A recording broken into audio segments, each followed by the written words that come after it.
So we're going for a mountain hike, and we're going with these guys.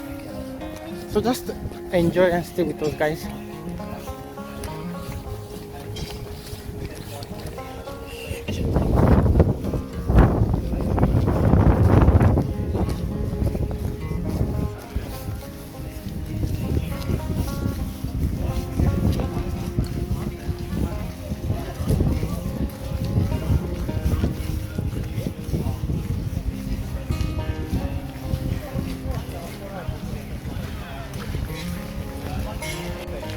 Hey guys, so I decided to go for a mountain hike.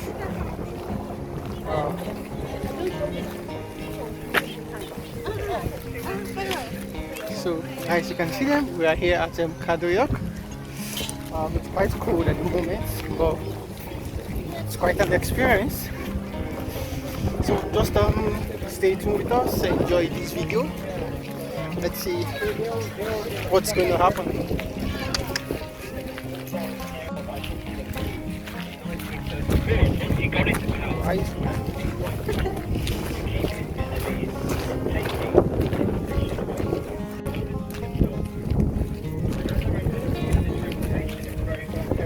It's so cold out here. Very, very cool.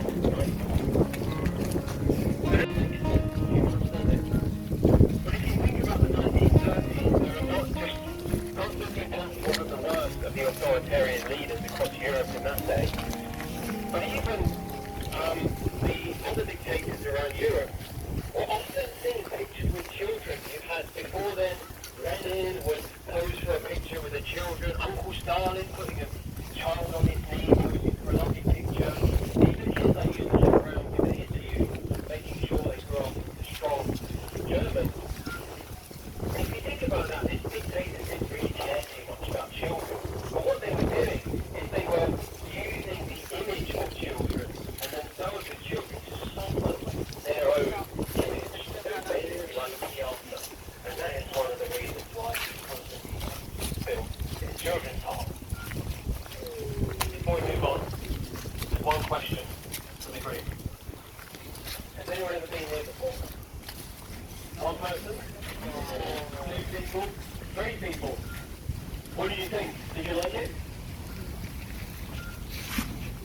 Yes, I like it. Cool, that's cool. I don't know anybody who's been to this amusement park before. If you give it a review on Google, how many stars? Tell it up. 3.5. 3.5, not bad. Not bad, not bad at all. Well, I wish that the rest of the people in Tallinn agreed with you, because as you can see right now, it's Saturday night and it's shut. But there is a story about this place here behind me. You'll see that just in front of the amusement park, we have some weird pieces of concrete here.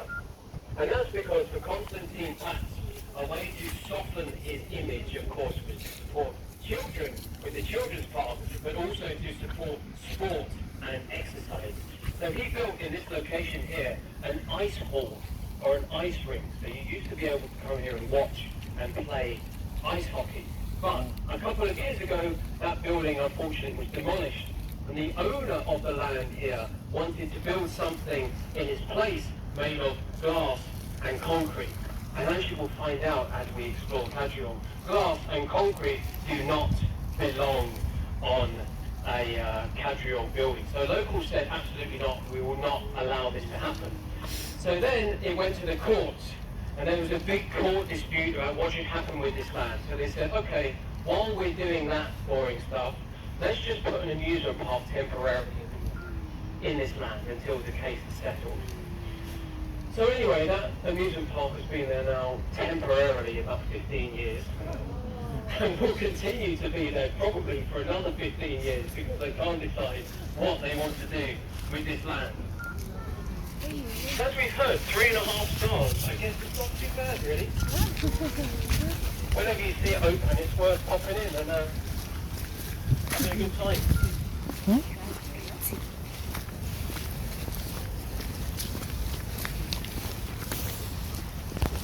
Down to the control, but even here it's well safe. Anybody else been here for a date?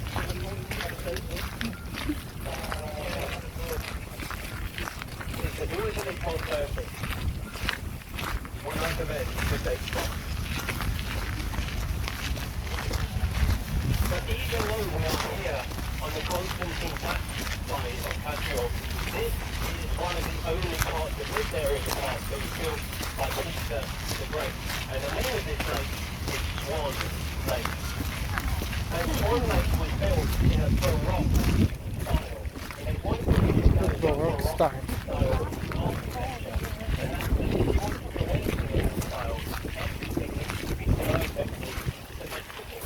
That is the number one rule of anything built in this Baroque style. And if you look at Swan Lake, it's actually pretty good in terms of symmetry. You can draw a line through the middle, through the corners, everything lines up just right. But if you're anything like have a little bit of an OCD brain, so I kind of look for little imperfections, and annoyingly there are two massive imperfections about Swan Lake that break this rule of symmetry. The first one is that the palace, Peter the Great's palace, is the other side of this road through the trees over there. So logically, if you're following this Baroque rule of making everything symmetrical, Swan Lake has got to be in front of the palace. Surely it makes sense, just line everything up like that. Your OCD brain just goes, why is it here and not over there? But there's a very good reason for that. And the very good reason is, if I'm quiet for 1 second, you should be able to hear the main road there. Many of you will know Narva, that road is today. The Estonian coastline has been moving very slowly back for thousands of years now at a very fast rate. But 300 years ago, the sea would be right over there. So if you did put this lake over that side, the back corner there might be taking a little dip in the sea. It's all right, we'll let them off. That is, we'll let you off that bit. The second one, again, the unforgivable. You ready for this? You ready for this? Those of you might notice the position of the lake here in this territory is between two roads. We have one road just there, one road over there, the main road. You'll see the distance from the lake to the road over there is maybe 10 metres, 15 metres. And then you look this side, you see what I mean? You know what I mean? Oh, it just doesn't, anyway. Yeah, I know. Why? Surely it's not that difficult to just measure the distance and put it in the middle. But once again, there is a reason for this position. And the reason is related to the tram line. So some of you might have got the tram here tonight. You will know that the tram comes where that green light is there and takes a left round to join the main road. But did you also know that there is a 20-metre piece of tram line from there coming this way towards us, running parallel with the lake here in this direction? And it's 20 metres and it just stops. 20 metres of ghost track.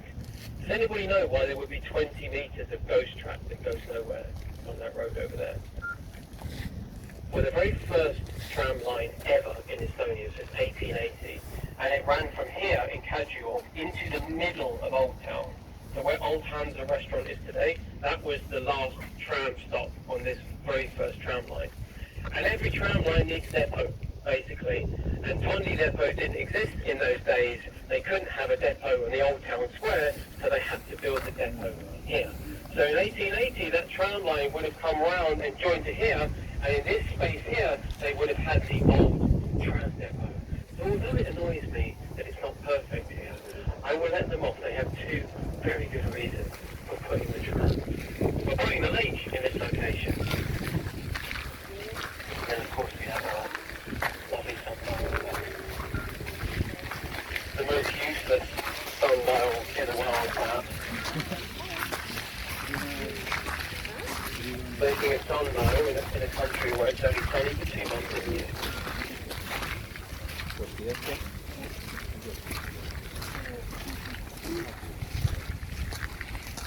And actually, this is not history.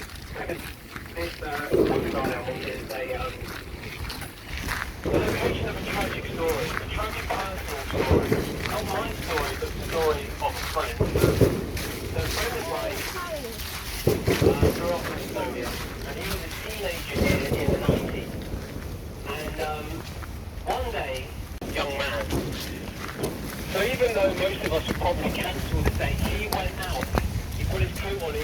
in this horrible torrential rain. And he went to stood by the sundial. Because the alternative in that day, of course, there were no mobile phones. So the alternative, if you wanted to cancel, you'd have to walk home, pick up your home phone, call her phone, her mother or something, you won't give up. Absolutely not. And he went there, he stood there for 10 minutes, 20 minutes, half an hour, and the lady never showed up. He was stood up by that sundial over there. A tragic day. Like a drowned rat he was. And so anyway, he doesn't have too many happy memories of that place. Sorry. Tragedy. Anyway, we have this lovely building here behind us. So, believe it or not, Peter the Great founded this amazing, huge park. And if you or me founded a place like this, we pretty much would move in. We would live here all year round. It's an amazing place. He built it. But for Peter the Great, he only actually came to Kadriorg 4 times in his life. He built this place, visited 4 times. So as a result, he needed someone to cut the grass, basically. Because if any of you have summer homes, you'll know that if you just have a couple of months away, the grass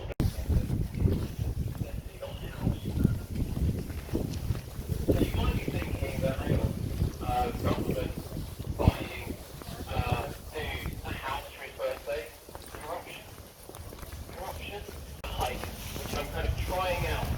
I'm still kind of learning this hike and learning how it goes. So, what I would like to introduce to the hike this evening is something that I will call I'm still working on the name, the Unofficial Lantern Hike Property Development Awards 2022.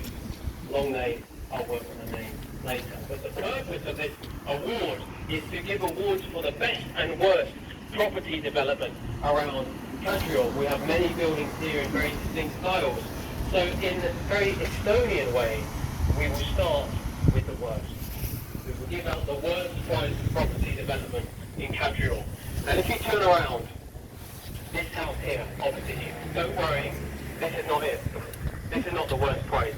This is an amazing example of Kadriorg done right. So this house here is a great house. And a couple of years ago it was renovated. It used to look kind of brown and abandoned, but they've done a really, really good job. You see all of the old Russian-style wood carvings are still there, house beautifully made of wood, and it's in exactly the same dimensions. They've done nothing to it except save it, basically.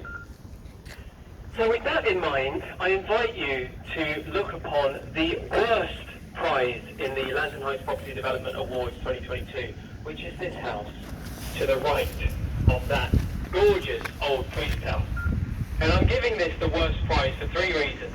Number 1, it's made of concrete. And in Kadriorg, we don't have buildings made of concrete, please. Number 2, it's expensive. And it's expensive, number 3, because it sells itself on being close to Swan Lake and in a neighbourhood that has fancy wooden buildings, when the building itself is definitely not fancy and not wooden. So that one receives my personal worst prize for the Lantern Heights Unofficial Property Development Awards 2022. And just to kind of add a little bit extra, this beautiful priest building is kind of being violated from both sides, really.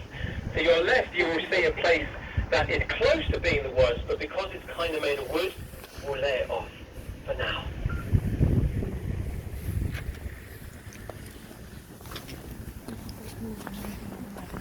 But actually, we have to be careful when giving out these awards in Kadriorg. So my boss, the Lantern Heights boss, gives all of our tours in Estonia, and he's been doing this tour in Kadriorg for quite a few years now. And he is a bit more passionate than me about old buildings and preserving the architecture of a neighbourhood. So when he used to give out his prize here for the worst, he agrees with me about this building. He was a little bit more passionate in his criticism. He was saying, these idiots, I cannot believe who would buy such an awful, ugly place, spitting on the heritage of Kadriorg. Oh my God, such a horrible, horrible building. What were they thinking? Etc., etc., etc. And one day he was doing his negative about this building, giving it the worst price and laying into it, giving it all of this insult. And then he noticed the group in front of him had gone very quiet suddenly, and they started to look very pale. And he asked them if everything was okay. And it turns out that the lady who had organised the tour actually lives in that house there, in the tour. And not only that, but the whole group were going back to her house after the tour for kind of like wine and nibbles. And you see all the awkwardness. Oh my God. As a British person though, I love that. I love that story so much. It's so beautifully awkward. So since then, we've toned down our criticism of this building. If you do live there, nothing personal, just architecture. Okay.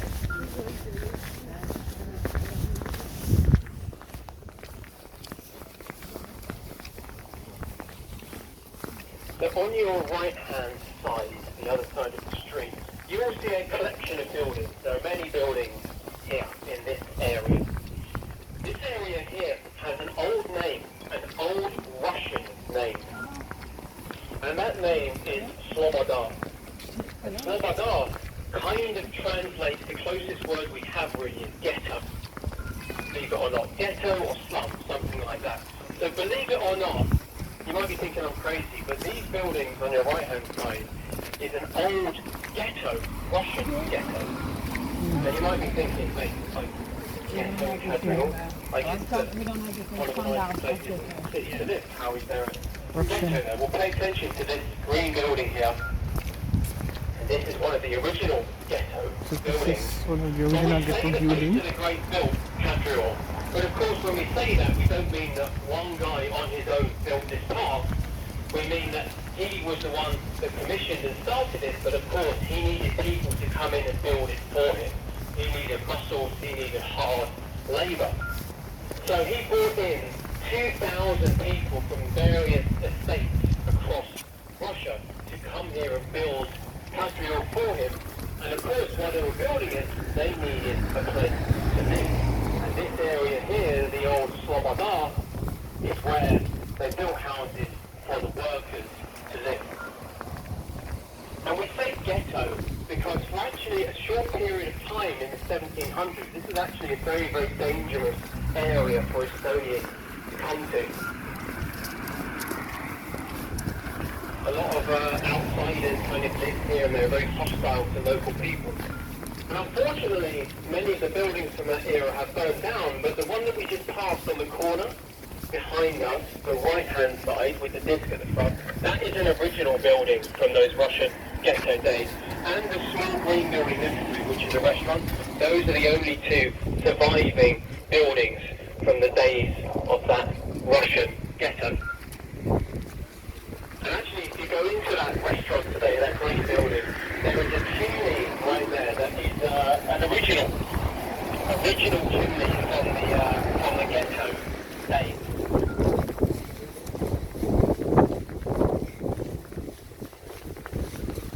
So far, we have looked at individual buildings and individual areas and told the stories of those individual buildings. So now let's take a wider look and look at the history of Kadriorg over the last few centuries. And when we are telling that story, we can imagine the story like a roller coaster with ups and downs, ups and downs. But before we get to that roller coaster story, brace yourself, Estonians. I know there's only a few of you. I'm about to say something nice. So the Lantern Heights Unofficial Property Development Awards 2022, it's time to give out the gold star, the best property development here in recent years. And I couldn't pick one, so I'm going to pick two. I'm going to go with this building here and this building here. Congratulations to the property developers, you have reached my gold star prize. And they may look like they were built in the 19th century, both of these buildings, but if you look really closely at the date above that window there, you will see it says 2012. And if you look at the date above that window there, much darker, it says 2014. And for property developers, that's pretty impressive because usually it's quick buildings, big glass buildings. Well, this would have taken time, care, and planning, and they probably wouldn't make the biggest profit on it. But nonetheless, they respected Kadriorg enough to build more beautiful buildings here. So, gold star to whoever built this one and this one, respect. Respect. And then, just as a side note, behind this building here, you will see this house here with the three flags just over your left shoulder. That is the house of a man called Jan Boska. And Jan Boska signed a treaty with Russia in 1920 to give Estonia its independence for the very first time. And that was the house that he lived in.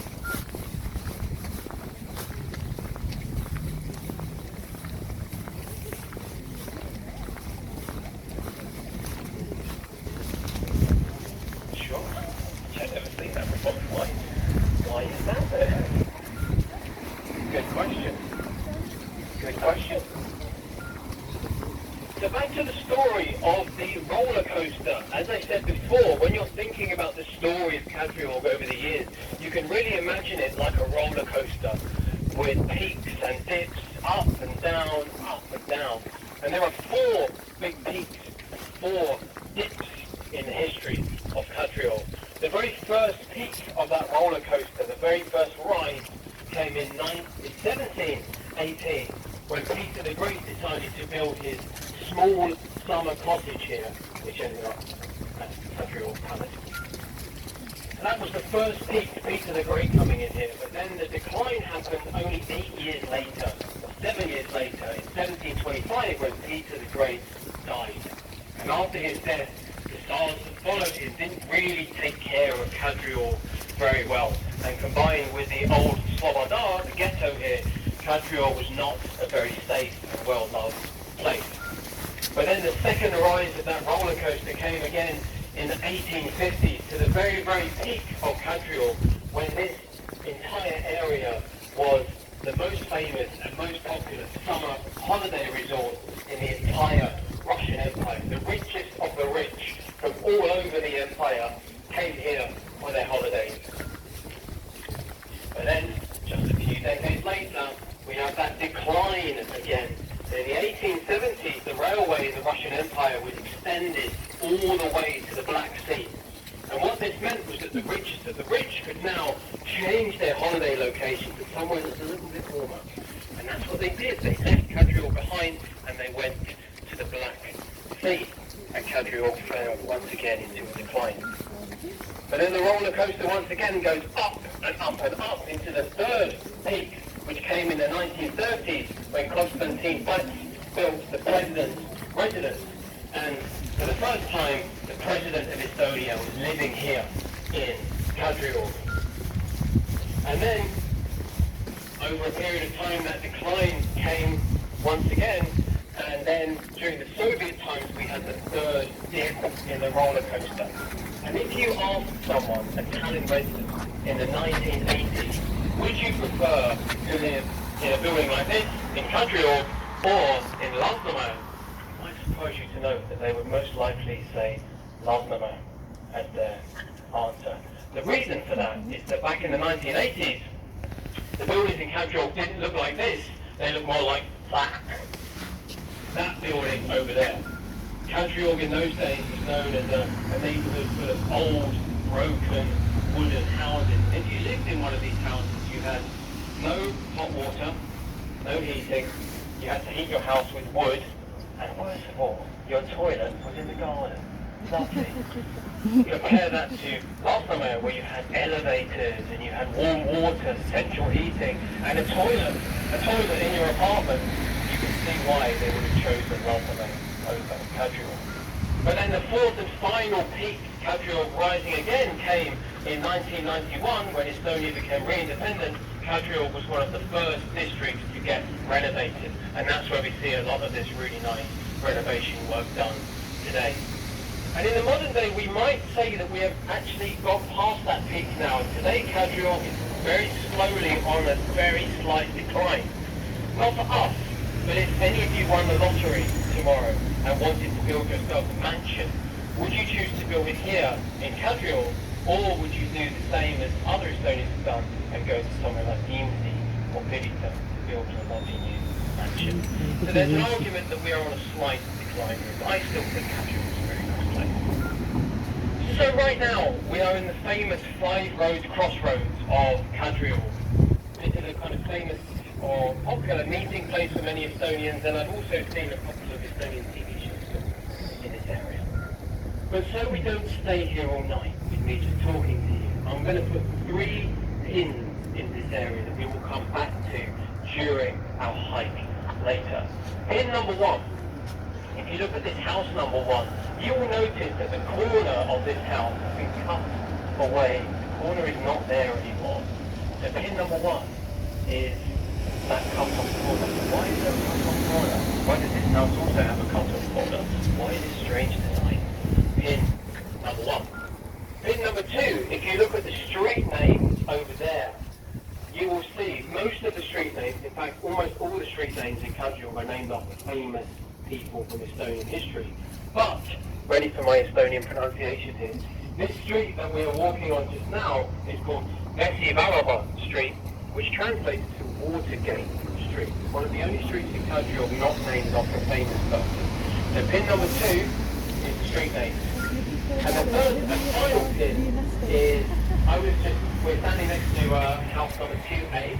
Behind it is house number 2.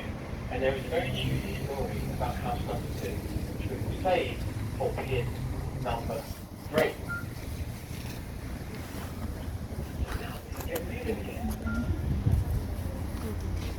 As you get moving, you can get a little bit of a closer look at 1980s Kadriorg.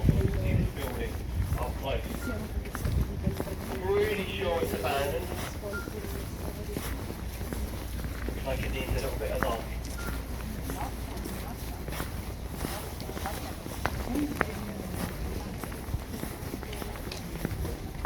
You might be excited to hear that we are approaching our 3rd and final entry in the inaugural Lantern Heights Unofficial Property Development Awards 2022.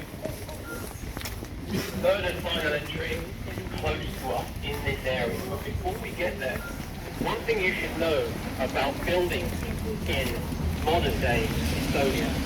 And in Estonia today, there's kind of an unwritten rule with the buildings here. So when you build a new building, that building should look new. For example, this building here on the corner. Clearly this was built quite recently. Looks new. But not every country would agree with Estonia. If you go to Riga, for example, you can go to Riga Old Town. You can stand next to a building that looks like it came from the 19th century, but in reality it was built just a couple of years ago. So in Riga, they have a different attitude that you should preserve the atmosphere of the neighbourhood. And when you build new buildings, they can be, and sometimes should be built in that cool, old style. And I agree with the Latvians on this one, which is why I'm giving this building here, on the right-hand side, the Silver Prize for Property Development Awards, unofficial one. And the reason it's silver for me, and not gold, is because, unfortunately, it is still made of concrete. But they have made some efforts to still make it fit in with the local architecture of Kadriorg. So respect to them for that. It's gold, like I know it's in English. So as we take a right now across this car park, we will bring ourselves to pin number 1. And if you look to your left, you will see another example of the cut-off corner of the houses here in Kadriorg, pin number 1. So this house is a good example of a house that has its corner cut off, but for some other reason it also has a wizard's hat, which I haven't quite worked out, but I do kind of like it. More houses should have wizard's hats. So as we continue to walk this way through the car park, let's get to the bottom of this mystery. Why would you cut the corners off of your old buildings? So in modern day Estonia, if you wanted to buy some land so you could build yourself a house, once you own the land, you actually have quite a lot of freedom about what you do with it. You can choose where you put the front door, how big the house is, how big or small the garden is, you have quite a lot of flexibility with that land. Let's call it freestyle architecture. But if you purchased some land in the 19th century, you had far less flexibility about what you could do. Every house had to have the front door in the same place, had to follow exactly the same line. Therefore, a lot of the streets in the area of Kadriorg look very straight, and the corner building went right into the corner. Every building was the same. And to illustrate why that could potentially be a problem, please let me give you an example. Using fear, I will use fear to explain my story.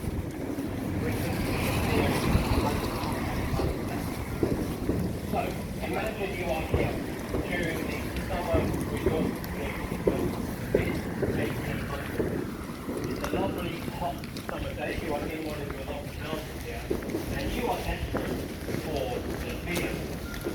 Nice, ice, cold beer. So I'm so desperate for this beer. Put on my t-shirt, put on my shoes, quickly like that. I'm riding down the street, desperate for my beer. Oh my god, I can't wait to taste that delicious beer. Such a hot day. So I'm running down the street. Turns out my neighbour is also desperate for a beer. So he's getting himself ready to go out. He is so desperate for his beer that he is taking a horse. He's sitting on his horse and he's galloping down the road to get his beer. So there's me running straight ahead to get the beer. And then from the left, from the other road, my neighbour is coming there with his horse. And we can't see around the corner, we can't see each other, so we're just running at full speed to get our beers. And unfortunately, we both reach the corner at the same time, and boom. Suddenly, I have cracked the skull, the horse has lost its front teeth. Unfortunately, this horse then, I know, sorry. I should write a book. So of course, tragedy, an absolute tragedy, one of the worst with this part. I really like these lights, it's a nice place to come. There you go, a few people pausing for pictures, don't forget to stay in a line. Over here you can switch one final time.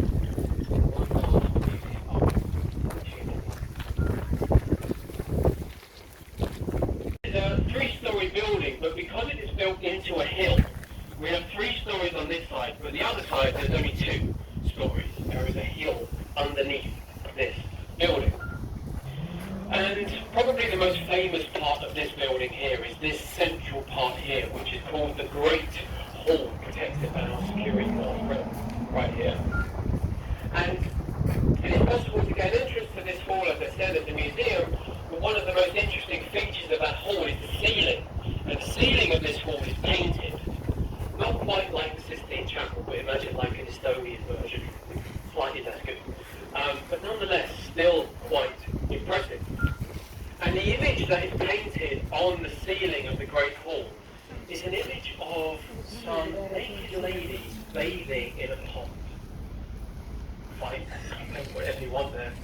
We once had an art historian here on the tour that told a story about that particular painting. Because of course, Peter the Great commissioned this, so you'd expect the paintings to be absolutely flawless, perfect images on the ceiling. But she said that the best painters of the day were used to painting like this, on canvas in front of them. Suddenly they're at the top of the scaffold and they're painting like that on the ceiling. So there's a couple of times when they're painting the ladies, like the leg for example, and they would go like, and accidentally kind of make the leg a bit bigger than they originally intended. So she said that if you look at some of the ladies painting up here, that's why they look a little bit kind of odd in their shape, I guess you could say. This was her interpretation, but actually, when you do look at this picture, you will notice that the most beautiful image of the ladies up there is very different to what we would consider to be the most beautiful of today. And we can walk and talk a little bit about that.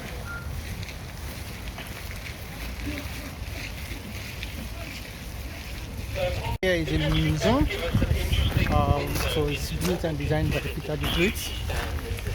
So I would say it's beautiful. I'm going to come here during the day to come see what's inside.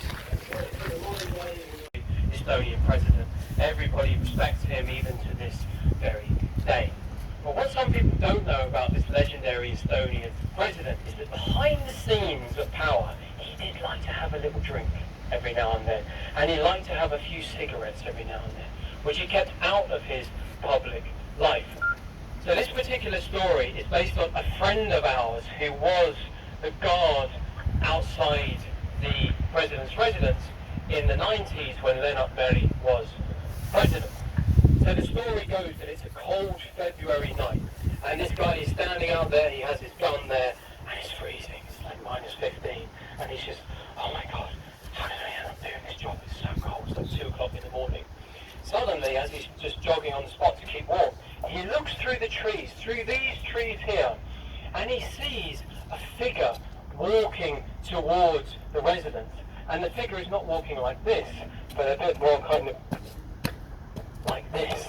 The man is stumbling, potentially maybe even drunk. And as he got closer, he noticed that it was the Estonian president, Lennart Meri. So he's like, oh my God, president. So he stood like this for a reason. President walked in, stumbled in through the door clicked behind him. He was like, oh phew, thank God he didn't see me moving around.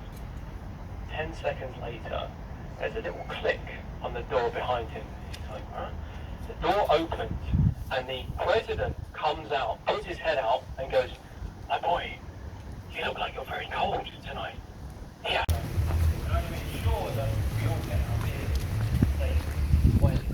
So guys, we are still working, and guess we'll be going home soon. Thank you so much for watching. It's actually cold here.